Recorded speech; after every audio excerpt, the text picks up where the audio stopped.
Hello बच्चों, let us read the given question. इथे विचारला आहे uncontrolled and abnormal increase in the number of WBCs occur in.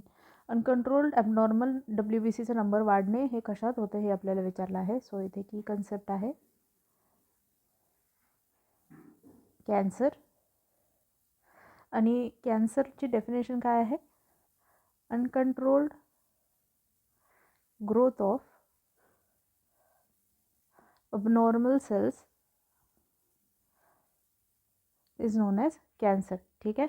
तर generally काय होतं याच्यामध्ये प्रोफ्यूज ग्रोथ होत राहते.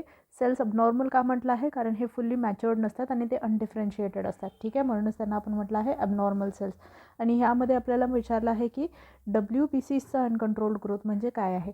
तर जनरली कॅन्सरला आपण त्याच्या सेल टाईपवरून डिवाईड करतो आणि इथे विचारलं आहे अबाउट WBC, जो की पार्ट आहे ऑफ ब्लड सेल्स किंवा blood कॉर्पुस्कल्स. And hence this kind of cancer is known as leukemia. Okay, so leukemia is uncontrolled growth of WBCs.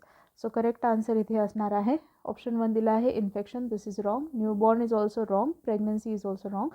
Correct answer is option D, leukemia. This is the correct answer. All the best. Keep learning with PW.